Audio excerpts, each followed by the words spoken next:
Okay, so for today's video, I want to do a very quick one about the NHS and is it beyond repair? Have we passed the point of no return?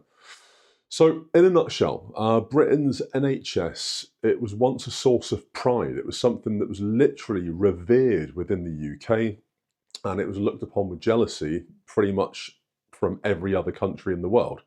It was celebrated as a universal service that cared for everybody.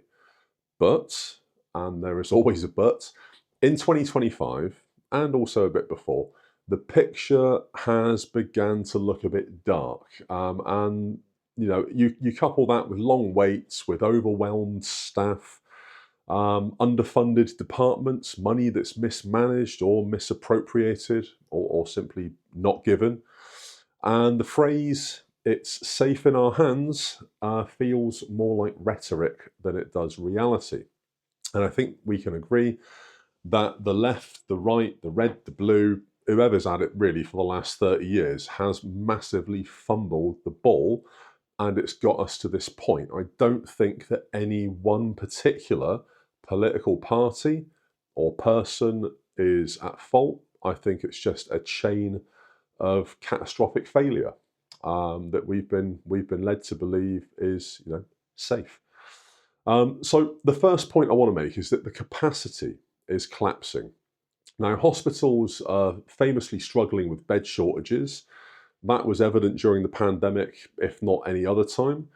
Operating theatres are running behind schedule and very often with ghost staff. And as for diagnostics, I mean, my diagnostic just for a simple hernia, which took almost 2 years to get an operation for, that was an hour and a half long, my diagnostic took 6 months to get a diagnostic on it, just to confirm that it was a hernia.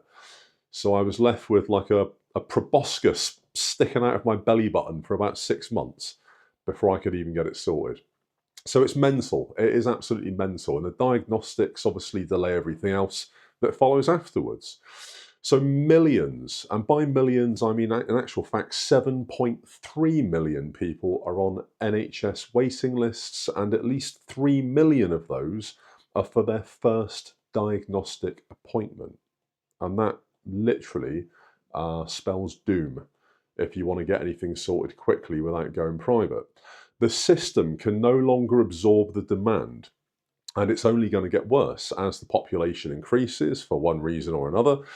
On top of all of that, primary care is overloaded. GPs can't keep up with referrals. Patients are left just waiting far too long to get diagnosed, let alone even get an appointment. In my area in Devon, you have to phone the GP in the morning to get an appointment. You don't get to speak to the GP. You get to speak to a call handler. So the phone lines open at 8 a.m. If you try and phone at 7:59, those phone lines are not open. You just get an answer message. They open at 8 a.m. on the dot. Now, I've connected after ringing at about 8:01, so literally 60 seconds since I started dialing, and then waiting for the prompts to get into the queue. 40 people in front of me at that point in the queue waiting.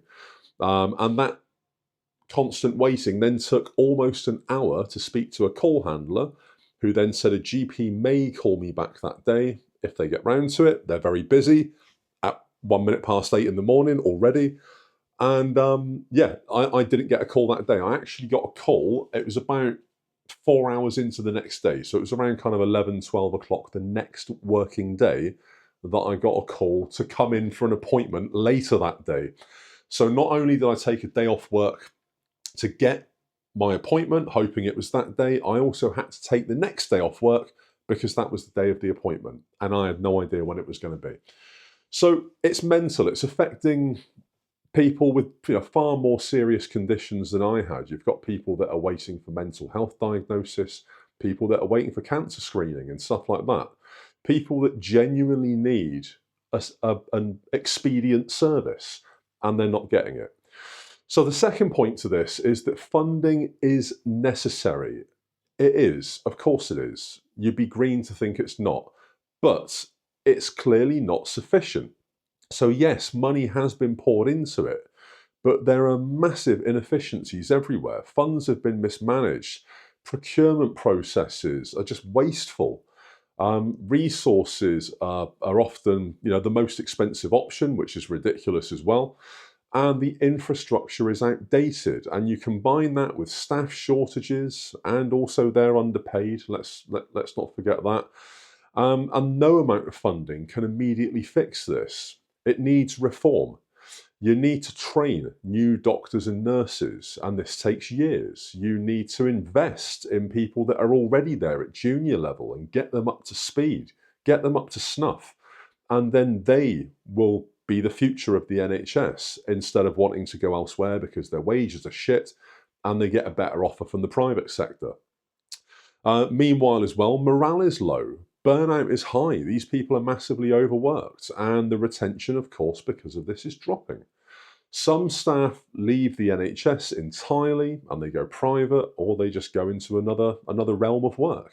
Others simply reduce their hours because they can't sustain themselves on the level of burnout that they're put through. So the third point that we need to make is that patients suffer real consequences to all of this, whether it's delays in treatment that mean worsening outcomes. For example, cancer. With cancer, timing is everything. And we all know that if you catch it early enough, your prognosis is generally a lot better. And that's the same for most medical ailments. For things like mental health, months of waiting can lead to massive crisis. Surgeries are postponed, and therefore lives and connecting lives, your family, your loved ones, your work, everything else, it's all disrupted. It's all put on hold to deal with your issue. The fourth point that we need to make is political responses so far have been patchwork at best. There have been promises on extra spending, on raising extra funds. There have been announcements of more beds and the expansions of facilities, but often it's without a clear delivery path. The root of the problems, which is workforce planning, diagnostics, capacity, social care integration, these are all too big and too long in the tooth for simple band-aid solutions. It's like trying to put a band-aid on a bullet wound. It's just not going to work. So what would reform to the NHS look like? What would it do? What would work? Well, you'd need to start with bold workforce plans. You'd need to invest in training and retention. You'd need to definitely give fair pay and measures to reduce staff burnout. And then you need diagnostic hubs to speed up testing. You need the integration of social care into health pathways so that any delays in discharges don't block up hospitals, and that then frees up beds. You need to prioritise preventative care, education, better data systems so that delays are tracked and dealt with, and also so that solutions and the providers of the solutions, most importantly, are held accountable. Far too often we're seeing it with all kinds of systems, not just the NHS, but all kinds of public services. The police, whether it's local government, whatever. There are so many systems that are arcane that just don't work. And the people that create problems or don't see problems, even if that's part of their bloody job, they're never held fully accountable. There's always some kind of get out. There's always some kind of, like Uno reversal card that they can pull to avoid getting in the shit and getting dealt with. And it's not good enough. There needs to be accountability. There needs to be checks done on whether alternative clinics might be better. And that then eases the burden on the NHS or even advocacy groups for alternative treatments. But the core truth is this. Unless systemic reform happens, the NHS risks transforming from a universal safety net that we all used to admire and all used to revere into something patchy and unequal that basically isn't fit for purpose.